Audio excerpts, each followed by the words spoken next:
Assalamu alaikum students, hope for best of your health and iman and today's topic is control of animal behavior. So आज जो हमने discuss करना है वो है कंट्रोल ऑफ बिहेवियर, लाइक के animal के बिहेवियर को किस तरह से कंट्रोल किया जाता है और कौन कौन से सिस्टम इसमें बॉडी में इन्वॉल्व है, mostly endocrine system and nervous system. ठीक है, तो इसकी डिटेल को हम चेक करेंगे आज के लेक्चर में। सो वीडियो स्टार्ट करते हैं। रिक्वेस्ट है कि वीडियो को सब्सक्राइब कर दें, वीडियो को लाइक किया करें, कमेंट किया करें, शेयर किया करें और इंस्टाग्राम पर भी फॉलो किया करें। So let's get started. Okay students, तो आज का जो हमारा टॉपिक है वो है कंट्रोल ऑफ बिहेवियर, लाइक कि बिहेवियर का कंट्रोल किस तरह से किया जाएगा। तो इसमें क्या है कि इंटरनल मैकेनिज्म, जिसमें हम प्रॉक्सिमेट कॉजेस देखे थे, it includes the systems and the endocrine systems देखें। अब इसमें क्या होगा कि इसमें जो हमारा नर्वस सिस्टम है, एंडोक्राइन सिस्टम है, इन सिस्टम्स को यूज़ करते हुए इंटरनल कंट्रोल किया जाएगा for the regulation of the animal behaviour. ठीक है, receiving the information from the external sources से जो आएगा, and also with the sensory organs and process that information involving the endocrine glands and initiate the response in turn according to the pattern changes in the operation of the internal organs or internal and the nervous system, and which is mediates for the specific response, and while the endocrine system is monitoring the reaction. ठीक है, तो जो सारे ये responses वगैरह हैं, फिर इनको कंट्रोल किया जाएगा। ये जो सब बिहेवियर एनिमल्स शो करते हैं, अब किस तरह से इनको कंट्रोल किया जाएगा। टू मेथड्स है या टू ऑपरेशन या टू सिस्टम्स आप कह सकते हैं जो इसमें इन्वॉल्व हैं। उसमें one of them is the nervous system and the other one is the endocrine system. So nervous system which is include all the nervous system, brain, spinal cord, and the key role for the nervous system is the stimulus filter। ठीक है, सबसे पहला जो उसका role है, the important thing which is the stimulus filter कि वो filter किया करेगा स्टिमुलस को कि ये कौन सा स्टिमुलस है, इस पे कैसा रिस्पॉन्स दिया जाएगा। ठीक है, and the stimuli from many sources are conducted. अब यूँ होता है कि स्टिमुलाइज जो है वो कंटिन्यूसली हर जगह से या डिफरेंट कंडीशंस में जो है वो स्टिमुलाई आ रहे हैं। ठीक है, तो उनको फिल्टर किया जाएगा कि ये कौन सा स्टिमुलस है और उस पर हमने कैसा रिस्पॉन्स देना है। ठीक है, so this is from the duty of the nervous system, its travel from the organism and the sensory organs and the central nervous system receive the signals and the animal blocks the incoming stimuli that are unimportant. ठीक है, जो इतने unimportant है, जिनकी खास ज़रूरत नहीं है, उनको जो है वो स्टिमुलाई वैसे ही उसको ब्लॉक कर दिया जाएगा कि उस पर वो रिस्पॉन्स नहीं करेगा। And information that passes through the sensory filters to the sense organs and it is sorted out and processed with in the nervous system. और जो इन्फॉर्मेशन हम चाहिए एनिमल को, जो वो समझता है कि ये इसको रिस्पॉन्स करना इम्पोर्टेंट है, जैसे प्रे और प्रीडेटरी रिलेशनशिप्स हैं, उसको रिस्पॉन्ड करना बहुत इंपॉर्टेंट है, उसको टैकल करना। So the manner in which the butterflies feed the illustrates how the nervous system responds or mediates the behavior। ये बटरफ्लाई का एक पूरा मैकेनिज्म है। the blowfly has apical sensory reporters, ठीक है, that in their feet। ठीक है, इनके पास अपने feet में जो हैं वो apical sensors हैं। as the fly moves around the different substratum that they receive detect the presence of the sugars। ठीक है, क्योंकि उनके फीट में ऐसे सेंसर्स हैं, जब वहाँ पे किसी सबस्ट्रेट के ऊपर वो बैठते हैं और उनको इस चीज़ का अंदाजा होता है कि यहाँ पे शुगर है। ठीक है, the information from the feet is processed and the it is to the transfer to the nervous system and results in the external extension of the extension of the result in which turn stimulate the oral taste और receptors। ठीक है, तो वो वहां से उसका जो stimulus को ट्रांसफर किया जाएगा टू दी ओरल टेस्ट। उसके जो ओरल टेस्ट रिसेप्टर्स हैं उसको वो इसको रिसीव करेंगे और अपनी टोंग के जरिए वो उसको समझने की कोशिश करेगी कि ये क्या है या ये शुगर्स है। ठीक है, so how does the fly know when to stop the feeding. और उसके बाद के फ्लाई को अब कैसे पता चलेगा कि अब उसने अपना यानी फीडिंग का जो प्रोसेस है उसको स्टॉप करना है, मीन्स कि वो जो शुगर इनटेक कर रही है उसको उसने वहां पे स्टॉप करना है। इस चीज का उसको कैसे पता चलेगा। ठीक है, this is the feedback mechanism the fly could continue to control the sugar solution until it burst. यहाँ तक वो इतना लेगी कि वो बस्ट हो जाएगा। उसका जो रिसेप्टर्स इन द ब्लोफ्लाइज टंग, ये क्या करते हैं, the first stop the incoming food in the fly digestive system. सबसे पहले वो फ्लाई के डाइजेस्टिव सिस्टम में उसके फूड का इनकमिंग जो पाथवे है या ट्रेवलिंग है उसको स्टॉप करेगी। Then send messages to the fly's brain कि अब उसका मैसेज भी मिल जाएगा। Then for gut swells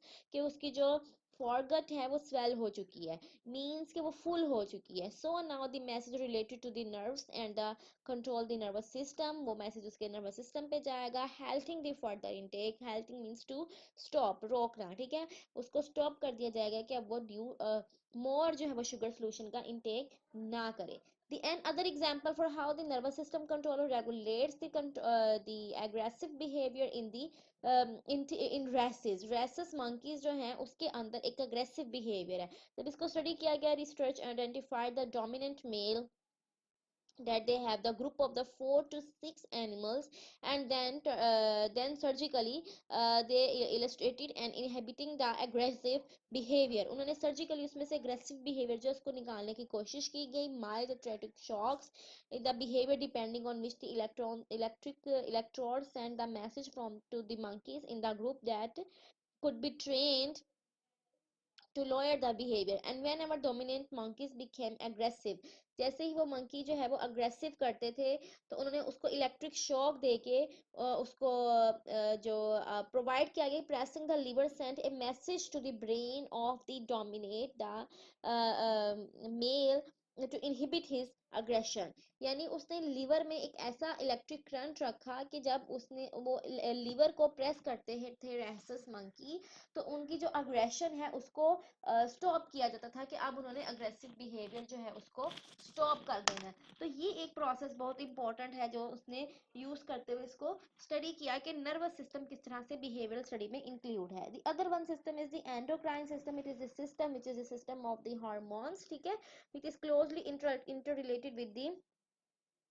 with the nervous system, and many receptors located on the neurons in the brain, they are of the central in nervous system, are specialized for receiving the input from the hormones. ठीक है, ये बहुत ज़्यादा important और related to the nervous system है कि जो भी आपको रिस्पॉन्स करने का या क्लू मिलता है, स्टिमुलाई मिलता है, जो उसका रिस्पॉन्स नर्वस सिस्टम ने या नर्व्स ने देना है, वो हार्मोन्स के इनटेक पे भी बहुत ज़्यादा डिपेंड करता है कि हार्मोनल क्या चेंजेस आ रहे हैं. In addition the brain communicates with the system. जैसे जैसे ही वो सिस्टम के साथ जो है वो कम्युनिकेट करता जाएगा, endocrine system the same with the nervous system, ठीक है. नर्वस सिस्टम और एंडोक्राइन सिस्टम जो है ये दोनों सिस्टम एक दूसरे के साथ कम्युनिकेट करेंगे, और जैसे ही ये एक दूसरे के साथ कम्युनिकेट करेंगे उसको एक बिल्कुल वो क्या कहते हैं एग्जैक्टली जो रिस्पॉन्स जिसकी ज़रूरत है उस रिस्पॉन्स को वो क्रिएट करते हैं, और जब ऐसा रिस्पॉन्स दिया जाता है तो वो उसके लिए बहुत ज़्यादा बेनिफिशियल है, ठीक है. So this is the role how the endocrine system it works to the neurons, and such as the connections between, because the endocrine system have the connections between the hypothalamus and the pituitary glands of the vertebrates, so which we have already discussed at the other chapter. So the other endocrine systems, for example the adrenal glands and gonads, these are most important endocrine organs जिनमें ये adrenal glands और gonads जो बहुत ज़्यादा important है, are located throughout the body of the organism, and hormones the products from the endocrine glands affect the behavior in two major ways.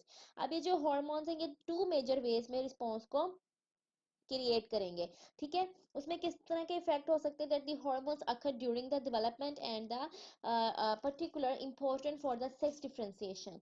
वो hormone जो sex differentiation के लिए बहुत ज़्यादा इंपॉर्टेंट है, वो और जो इसके हार्मोन्स का एक पार्ट वो है कि जो बहुत ज़्यादा सेक्स डिफरेंशिएशन के लिए इंपॉर्टेंट है. Effects the response in the presence of the hormones and critical time periods during such as the development of pathways for the specific brain responses, ठीक है. कि इन हॉर्मोन्स का इफेक्ट है कि जब भी फीमेल और मेल लाइक आपने responses different in responses show करने हैं, तो उसमें हार्मोन का बहुत ज़्यादा इनपुट है, जिस तरीके से वो इसको इफेक्ट करते हैं. सेक्स डिफरेंशिएशन मीन्स कि मेल में डिफरेंट रिस्पॉन्सेज शो करेगा और फीमेल के डिफरेंट रिस्पॉन्स होंगे. The major effect is such as date about that the gestation period जो है. अब जो जेस्टेशन पीरियड है, this is the in the most of the male mammalian embryos, for example they have the pigs and the monkeys, their testis produces a surge of the male hormone, ठीक है.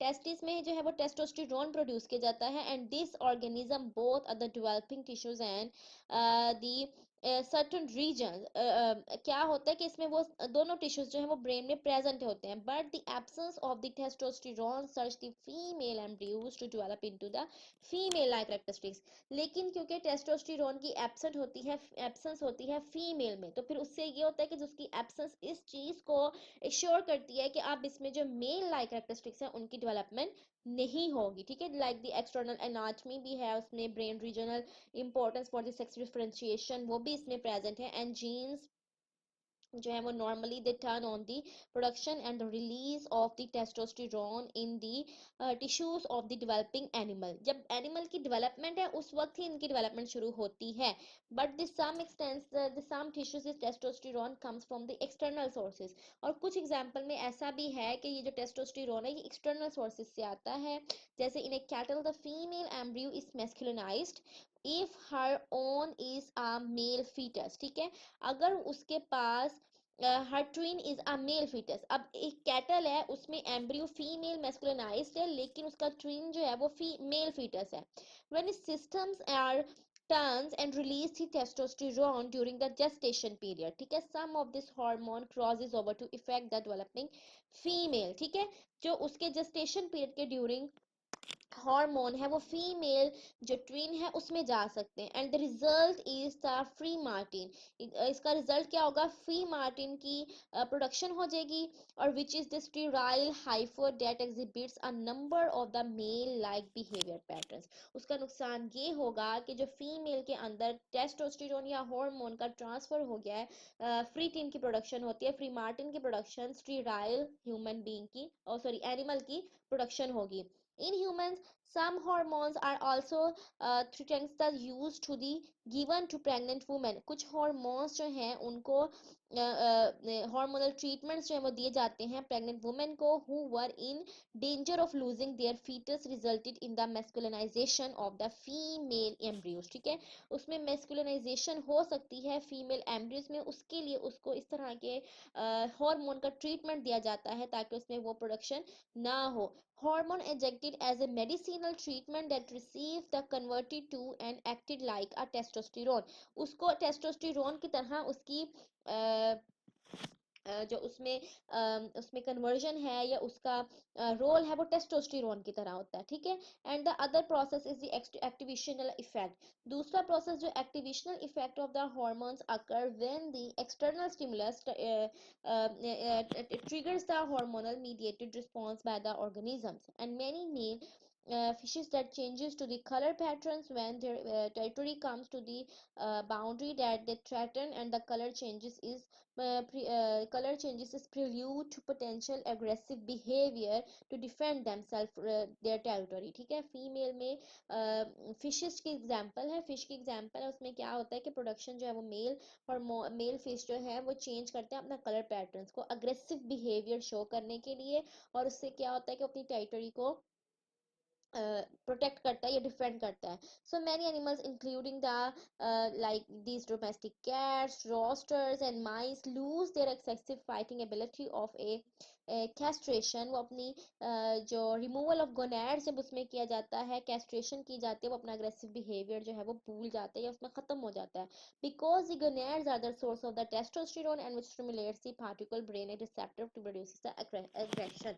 तो testosterone क्योंकि gonads में production होगी उसकी, तो testosterone को जब रिमूव कर दिया जाता है या गोनैड्स को रिमूव कर दिया जाता है तो अग्रेसिव बिहेवियर जो है वो उसमें खत्म कर दिया जाता है। So this was this lecture, I hope it will be helpful for you. Thank you so much for watching and take care of yourself. Bye bye. Allah Hafiz.